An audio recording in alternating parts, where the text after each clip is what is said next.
ساڵانە و لەگەڵ هاتنی مانگی پیرۆزی ڕەمەزاندا موسڵمانان بۆ بەدەستهێنانی پاداشتی نەبڕا و ئەنجامدانی پەرستشەکان ڕوو لە مزگەوتەکان دەکەن و کاتەکانیان بە ئەنجامدانی پەرستشە جۆرا و جۆرەکانەوە بەسەر دەبەن. هەرەمەش وای کردووە تا ڕادەیەکی باش هاتنی مانگی ڕەمەزان ئارامی و ئاسوودەیەکی بەرچاو بە دڵ و دەرونی مرۆڤەکان ببەخشێت. بەتایبەت لەم کاتەی ئێستادا کە چەندین قەیرانی کەڵەکە بوو ڕووی لە کۆمەڵگا کردووە. هاتنی مانگی ڕەمەزان خۆی خێر و بەرەکەتێکی وای تایە کە ئەبێتە هۆی ئارامبوونەوەی دڵەکان. مانگی ڕەمەزان بە شێوە ئەوە لە موسڵمان ئەکات کە هەموو ناخۆشیەکانی تری دنیایی لە بیر بەرێتەوە بە تایبەتی لەم مانگەیە.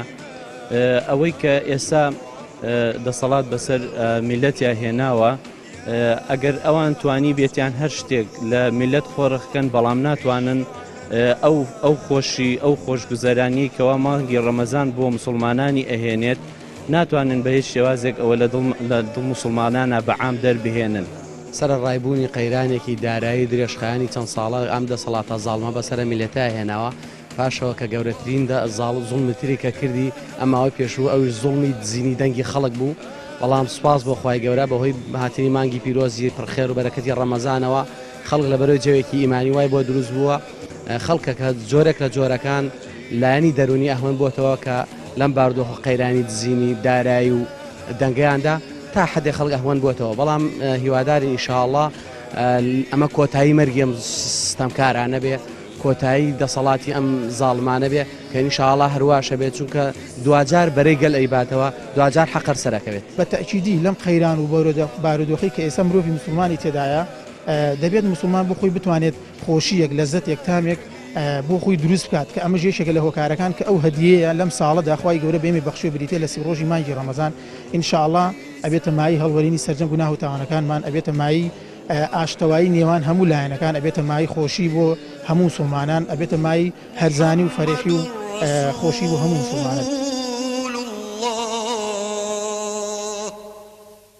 مامۆستایەکی ئاینیش ئاماژەی بۆ کرد بە درێژایی ساڵە و کەسانەی کە زیاتر سەردانی مزگەوتەکان دەکەن و خۆیان سەرقاڵ دەکەن بە ئەنجامدانی پەرستشەکان دوورن لە کێشە و گرفتە دەرونیەکان و دەرونیان زیاتر ئارامە. مانگی ڕەمەزانیش ئارامی زیاتر بە مرۆڤەکان دەبەخشێت. دیارە بەبێ گومان ئینسان کاتێک کە هاتە مزگەوت و نوێژەکانی بە جەماعەت ئەنجامدا و تەراویحی کرد و قورئانی خوێنا کاتەمە زیکری خوای پەروەردگاری کردووە. زیکری خوای بگاش هەر کەسێ بیکات بەبێ گومان ئەلا بیذیکری الله تطمئن القلوب. دیارە دڵەکانی بەچی ئارامەگەی بە زیکری خوا. ئینسان ئەگەر تەراویحەکە قورئانە خوێنێ و دائنشێ ئەم مانگە مانگی دوعایە، مانگی فکرە، مانگی ذیکرە، مانگی بەخشندەیە، مانگی قورئان خوێندنە، مانگی خۆفرۆشتنە بەخوا بە حەقەت. جا بۆ ئینسان کاتێک کە ئەمانەی کرد ئەو کاتە ئەتوانین بڵین دڵەکان ئارام بگرێت کە دڵ ئارامی گرت ئەو کاتە دوور ئەبێت لە خەم و خەفەت و ناڕەحەتی و ناخۆشیەکان.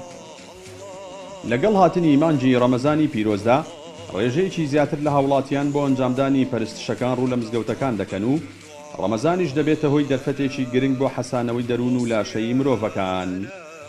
جەلال جەباری، کەناڵی ئاسمانی پەیام، چەمچەماڵ.